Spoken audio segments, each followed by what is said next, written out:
Hey, what's up everybody? Jake here and welcome to the hobby. 2024 just started and we're already seeing big moves in the hobby. The biggest one of them all is going to be Pokemon 151. The Japanese set is jumping up incredibly fast. Booster boxes were going for as low as $120 to $150 during the holiday, and now in January, booster boxes are going well over $200. That is a massive jump for a brand new set that's only been around for 6 months, and I don't think it's going to slow down. So why is Japanese 151 jumping up so extraordinarily fast? The biggest reason why this set is jumping up so quickly, and the most important one, is because it's incredibly popular. Japanese 151 is the hottest Pokemon card set in quite a while. It seems people absolutely love this set. It brings a ton of nostalgia back, and a big reason why Japanese 151 is so much more popular than English 151 is due to the Master Ball holographic reverse. Now, love it or hate it, the Master Ball holographic reverse is incredibly popular with collectors right now, and a lot of the Master Ball cards are actually the big chase cards inside of this set, and some of them have spiked up to incredible prices. The two big ones that I'll mention from this specific set is going to be the Pikachu Master Ball, which is going for currently around $400, and the Gengar Master Ball, which is also going for around $200, which is still an extraordinarily strong price. A lot of the other Master Balls are going for between $30 to $50, and some of the least popular ones, something like an Ekans Master Ball, you can probably find for around $15 to $20. So that's on the cheap end, and you have the top end. So it's a pretty wide range, and you get one Master Ball card inside of every single Japanese 151 booster box. So if you do the math and you think about it, then you say, okay, the Pikachu Master Ball is truly a very rare chase card, significantly harder to pull than one of the secret rare alt art cards even, because if you think about it, the Pikachu Master Ball is probably one in every 120 or 140 booster box, even if that. So that's pretty incredible. And on the supply side, well, the supply of Japanese 151 is drying out very quickly. People are still excited about this set. They want to collect it. I know a couple of collectors that are trying to get the master set of all the Master Balls, of course, because that's a thing. And it's just not going easily well, just because of how extraordinarily expensive some of the prices are on these cards.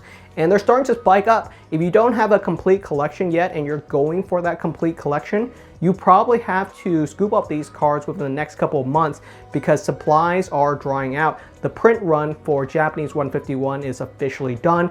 That's from what my sources are telling me. And from the Japanese market, prices on sealed products have been spiking very, very quickly, especially on the sealed booster box case. A sealed booster box case of Japanese 151 is now going to cost you anywhere between $2,500 to $3,000, and a booster box case would contain 12 booster boxes. So do the math. So each booster box is going to cost you roughly between $250 or so. So why is a booster box case so expensive? Well, if you buy a case, you're assuming that it's tamper proof, because if you buy a loose booster box of 151, there have been cases of people finding reseal stuff, and you could find a juice box inside there or something like that. If you buy a booster box case, it's a little bit more expensive, but you get, of course, 12 151 booster box, and it's significantly more secured. Now, I'm not saying it's tamper proof, but it is more secure than buying a loose booster box where you don't know what the buyer has done with it. So there is some less risk with a case, and I do know plenty of collectors out there that are really excited about this set. They want to have it for their stores for years to come, because if you're a retailer or you're a collector, you're going to want a couple more than a few booster boxes. I'm going to tell you right now, I currently have 3 Japanese 151 booster boxes inside of my collection, and I'm unlikely to be able to scoop up more just because of how expensive they are currently going for. I gave away 2 during my holiday giveaway. I cracked open 1 and gave away all the cards inside of it, and I gave away a sealed box. So that's what I gave away. So I had 5 and now I'm down to 3.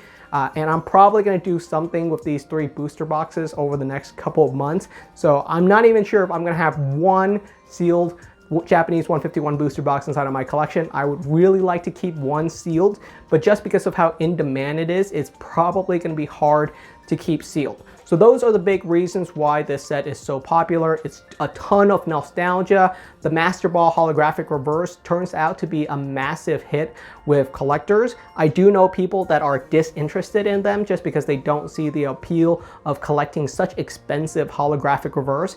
And I'm with you there. It doesn't make sense for you to spend $400, $500 for an ungraded copy of the Pikachu Master Ball, which is just a common card that you can pull inside of English 151.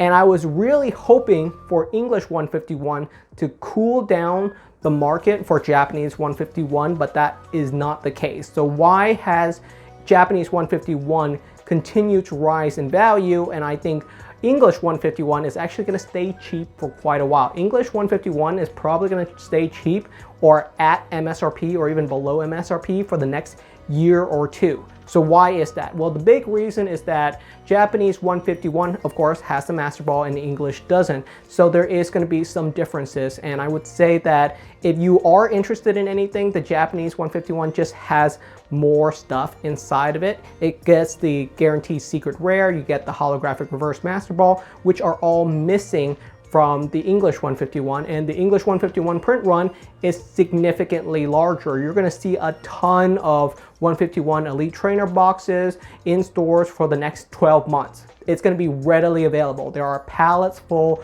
of the 151 ETBs, and of course, if you're looking for the brand new 151 Ultra Premium collections, those are very cheap as well. You can pick those up for between $80 to $90, and if you have a coupon for 20 or 30% off, it's a great deal right now. So if you want English 151, it's still readily available. It's just that I would say English 151's pull rate is kind of hard. The polls for 151 English is definitely very hard. It's kind of challenging to get something good. You might open up your ultra premium collection and get 0 secret rares, and that's just how the luck goes sometimes, but it is still a fun set. So if you're getting the jitters, if you want to crack open some 151 English, it's going to be readily available for quite a while, and that's the good news.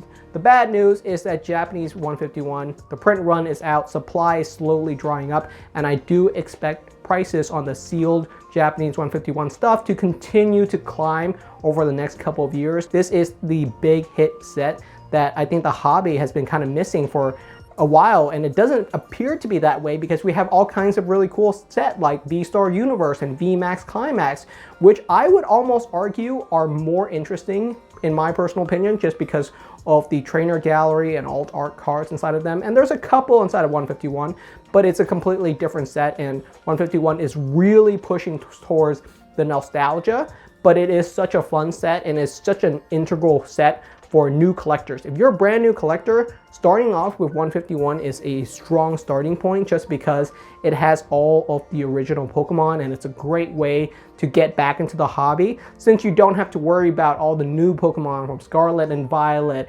and Sword and Shield. So you don't have to think about what's an Urshifu or a Zacian, and you can say, okay, I remember Charmander, I remember Squirtle. So those are Pokemon that you have grown up with for the past 20 years, so you don't have to worry about recognizing them. So that's my personal opinion. Japanese 151 is probably going to be the better set between English and Japanese, and that's pretty normal. The Japanese side almost always performs better than English. I can think of very few examples where English has outperformed the Japanese market, and that's just because in Japan they do more quality control. They make sure that their print runs are very, very specific, and their print runs are almost always never reprinted. Whereas in English, you know, with Crown Zenith is still readily available for well below MSRP, and there's still a ton of it in store shelves, and I think that's completely great. But the Japanese side, because of the level of control that they have, the sets are just gonna continue to climb. And this is probably gonna be my last call out, that if you don't have any steel product from this set now, maybe the final time that you can pick one of these up for any reasonable price, because it is going to climb. So it's up to you how you see it. If you are not interested in that, then I would say continue to collect the English version because it's just significantly more affordable. Thank you so much for watching. Let me know what your thoughts are, and if you're interested in 151 or not, let me know down in the comment section, and I'll see you guys next time.